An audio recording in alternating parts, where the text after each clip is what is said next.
बिस्मिल्लाहिर्रहमानिर्रहीम। अस्सलाम वालेकुम। अॼु जुमे जो ॾिहाड़ो आहे ऐं ईद उल फितर जो टियों ॾींहुं आहे, यानी ईद उल फितर अरबा जे ॾींहुं थी। अॼु ख़मीस ऐं जुमे खां बाद में यानी टियों ॾींहुं अॼु आहे। जुमे जे भलारे ॾींहं जे हवाले सां अॼु असां तव्हां सां डिस्कस कंदासीं। सभ खां पहिरीं त असां सभु मुस्लमान आहियूं। असांखे इहो सम्झणु खपे त जुमो जेको आहे उहो मुस्लमाननि जे लाइ ईद आहे। हज़रत उमर फारूक रज़ी अल्लाह ताला अन्हु जिन जो फरमान आहे त जुमो मुस्लमान जे लाइ ईद आहे। जॾहिं तव्हां गूगल ते वेंदो ऐं जुमे जे हवाले सां फ्राइडे जे हवाले सां तव्हां डेफिनेशन्स करे ॾिसंदो त हैप्पी फ्राइडे यानी ख़ुशीअ वारो ॾींहुं जे हवाले सां उनखे तसवर कयो वेंदो आहे त जुमो जेको आहे उहो ख़ुशी जो ॾींहुं आहे, ईद जो ॾिहाड़ो आहे। इन हवाले सां मां पूरी दुनिया जे मुस्लमाननि खे इहा ई गुज़ारिश इल्तिजा कंदुमि त हिन भलारे ॾींहं ते यानी जुमे जे ॾींहं ते पंहिंजूं सभु ज़ाती एक्टिविटीज़ ख़तमु करे उन्हनि खे तमामु घटि करे ऐं हिन भलारे ॾींहं खे इंजॉय कयो। छाजे करे त हीउ मुस्लमाननि जे लाइ तमामु बहितरीनु मौक़ो आहे, ॾींहुं आहे जो असां सॼी दुनिया जा मुस्लमान मस्जिदनि में वञी करे जुमे जे ॾींहं जी निमाज़ अदा कंदा आहियूं, जुमा पीरियड। ऐं सभु पाण में सिफ़िन में बीही करे इहो दर्स ॾींदा आहियूं दुनिया जे लाइ त असां पंहिंजे रब ज़ुल जलाल जे आॾो हिन भलारे ॾींहं ते सभु मुस्लमान गॾु थी करे ऐं हिन भलारे ॾींहं ते असां अलाह साईं खां पूरी काइनात जे मुस्लमाननि जे लाइ पंहिंजे लाइ जेके बि ख़ुशियूं आहिनि उहे सभु घुरंदा आहियूं ऐं पंहिंजे तकलीफ़ुनि खे दूरि करण जे हवाले सां रब ज़ुल जलाल जे घर वञी करे असां दुआ घुरंदा आहियूं त जीअं असां मुस्लमाननि ते को बि ॾुखियो ॾींहुं न अचे। ख़ासि तौर ते तव्हां ॾिठो हूंदो फ़लस्तीन हुजे, कश्मीर हुजे, बर्मा हुजे, अक्सर करे जुमे जे ॾींहं ते पूरी दुनिया जे मस्जिदनि जे अंदरि दुआऊं घुरियूं वेंदियूं। छाजे करे त हिन ॾींहं ते अलाह से दुआनि जो क़बूलु करण जे हवाले सां तमामु दरवाज़ा खोले छॾींदो आहे त मुस्लमान सभु गॾिजी करे यकजा थी करे दुनिया ते हुकुमरानी जे लाइ दुनिया मां पंहिंजे पाण तां जेके बि आफ़तूं आहिनि उन्हनि खे दूरि करण जे हवाले सां, मुसीबतनि खे टाइण जे हवाले सां ऐं कामयाबी बारिशुनि रहमतनि खे हासिलु करण जे हवाले सां जेके दुआऊं घुरंदा आहिनि, हथु खणंदा आहिनि, अलाह रब ज़ुल जलाल उन्हनि जी जुमे जे ॾींहुं तमामु घणी ॿुधंदो आहे। नबी पाक सल्लल्लाहु अलैहि वसल्लम जो फरमान आहे त जेको सूरतुल कैफ़ जेका काफ़ आहे सूरत क़ुर शरीफ़ जे अंदरि, उनजी जेके पहिरियों 10 आयतूं जेकॾहिं उहे पंहिंजे दिलि में संभाले यादि करे रखे ऐं उन्हनि खे यादि करे संवाए ऐं उनखे पढ़े त दज्जाल जे फितने खां अलाह से उनखे महफ़ूज़ रख। हज़रत आदम अलैहिस्सलाम जो पैदा थियणु जुमे जे ॾींहं जे हवाले सां आहे। हज़रत आदम अलैहिस्सलाम खे जन्नत में दाख़िल कयो वियो, उहो बि जुमे जो ॾिहाड़ो हुयो।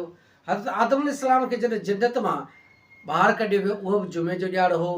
चवनि था बुज़ुर्ग किताबनि जे अंदरि आहे, तव्हां असां सभु इन शइ खे पढ़ी चुका आहियूं त क़यामत जेका थींदी उहा बि जुमे जे ॾिहाड़े थींदी। यानी हिन बरकत वारे ॾींहं खे असां जेतिरो मुस्लमान सुहिणे तरीक़े सां बनाईंदासीं, सुहिणे तरीक़े सां हिनखे अपनाईंदासीं त अलाह साईं जी रज़ा हासिलु थी सघे थी। अलाह साईं जी रज़ा हासिलु करण जे हवाले सां असां मुस्लमान जुमे जे ॾींहं पंहिंजो गुसुल कंदा आहियूं ऐं गुसुल करणु खपे, पंहिंजो पाण खे वेझाइणु खपे, साफ़ु करणु खपे। जेकॾहिं कंहिंखे ॾाढी नबी पाक सलाह जी सुनत आहे त उनखे सुहिणे तरीक़े सां उनखे सुहिणो बनाइणु खपे, पंहिंजे चहिरे खे सुहिणो बनाइणु खपे, सुरमो पाइणु खपे, तेल फुलेल हणणु खपनि, न जेकॾहिं वॾा आहिनि त उहे न हलाइणु खपनि। नऊं वॻो आहे त तमामु बहितरीनु अमल आहे। जेकॾहिं नऊं वॻो न आहे, कपिड़ा न आहिनि त धोई करे सुहिणे तरीक़े सां पाए करे मस्जिदनि जे तरफ़ वञनि ऐं निमाज़ खे मुकमल तौर ते ख़ुशनूदगीअ जी हालति में पढ़नि। ऐं मां आख़िर में इहो अर्ज़ु कंदुमि त हिन भलारे ॾींहं जे अंदरि कम से कम तव्हां हिकु प्यारे दोस्त सां, पंहिंजे मुस्लमान भाउ सां, पंहिंजे पड़ोसीअ सां तमामु ज़िंदगीअ जे ख़ुशियुनि जे हवाले सां, हिन भलारे ॾींहं जे हवाले सां पंहिंजे उन दोस्त जे ख़ुशीअ खे, गमनि खे ख़तमु करे ऐं ख़ुशी हासिलु करण जे हवाले सां उन सां मुहबत जो जेको दर्स ॾियण जे हवाले सां पंहिंजो किरदारु अदा करणु खपे। तव्हां सां मुस्लमाननि मां पूरी बल्कि पूरी दुनिया जे इंसाननि मां ख़ुशीअ जी लहर ख़तमु थींदी थी वञे ऐं बल्कि ख़तमु थी चुकी आहे। इनखे बहाल करण जे हवाले सां असां मुस्लमाननि खे पंहिंजो किरदारु अदा करणु खपंदो। हिन भलारे ॾींहं जे हवाले सां यानी जुमे ते कम से कम हिकु प्यारे दोस्त सां उनजी ख़ुशीअ जे लाइ, उनजी कामयाबीअ जे लाइ उन सां राबितो कयो, उन सां मशवरा कयो, उन जे लाइ ख़ुशी कहिड़े तरीक़े सां हासिलु करे सघिजे थी, उन जे ख़ुशीअ में किरदारु अदा कयो। जीअं अॼु मां पंहिंजे प्यारे दोस्त ज़हीरुद्दीन सत्तू साहिबु, जेको मुंहिंजो प्यारो दोस्त बि आहे, नंढो भाउ बि आहे ऐं वकील आहे, उन सां मुंहिंजी घणी मुहबत रही आहे। इन हवाले सां मां थोरो ज़िक्र कंदुसि। उन सां मुंहिंजी तक़रीबन 40-45 मिंटनि ताईं फ़ोन ते, व्हाट्सअप ते, कॉल ते डिस्कस रही आहे जुमे जी नमाज़ खां पहिरियां। हुन सां मां तमामु घणियूं शयूं दुनिया जे हवाले सां शेयर कयूं।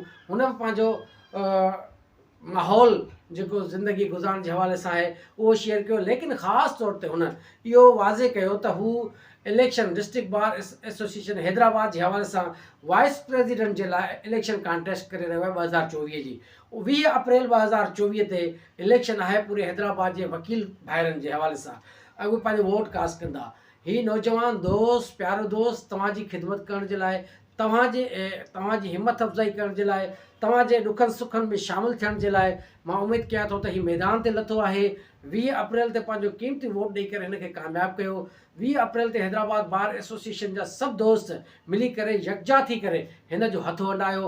मां उमेदु कयां थो ऐं इंशाअल्लाह ताला अल्लाह खां इहा उमेदु आहे त हीउ नौजवान ज़हीद सतो जॾहिं वाइस प्रेसिडेंट जे इलेक्शन जे हवाले सां पंहिंजी सीट ते मुंतख़िब थियो त सीनियर जो दोस्त हुजनि, वकील साहिबान, जूनियर हुजनि, असांजूं अदलियूं वकील साहिबान हुजनि, उन्हनि सभिनी जे कंहिं बि मसइले में हीउ पोइ ते न हटंदो, आॾां आॾां हूंदो।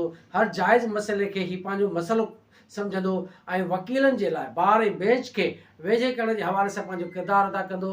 जूनियर वकील जे लाइ मुखिया फ़राहम करण जे हवाले सां हीउ पंहिंजे राय ॾींदो, सेमिनार्स कोठाईंदो, मीटिंग्स कोठाईंदो।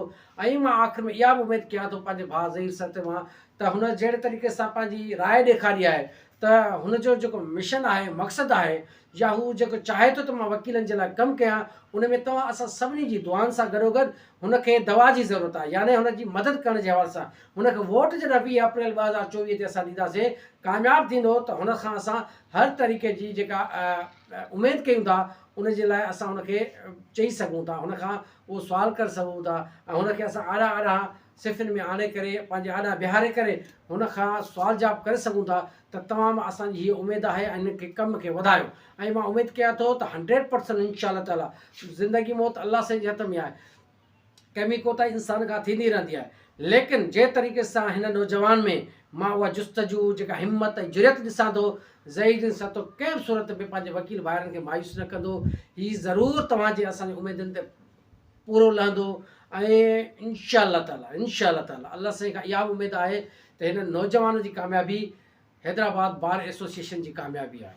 हीउ मां नंढो मैसेज इन करे ॾिनो तव्हां हर जुमे जे ॾियार जे हवाले सां थोरो चंद टाइम कढी करे कंहिं न कंहिं दोस्त जे उन सां फ़ोन ते राब्तो कयो, डायरेक्ट राब्तो कयो, आम्हूं साम्हूं कयो, चांहि जी प्याली पोइ उन वटि पीअणु वञो या उनखे घुराए करे पियो, त जीअं हिकु मुहबती माहौल पैदा थिए ऐं उन्हनि दोस्तनि जे जेके ख़्यालात आहिनि ज़िंदगी गुज़ारण जे हवाले सां घणा ई मुंहिंजा अॼु जेकॾहिं अॼु जे हवाले सां मां ज़िक्र कयां त ज़हीद सत सादा मुंहिंजी ज़िंदगीअ जो तमामु घणो वक़्तु हुन सां गॾु गुज़रियो आहे।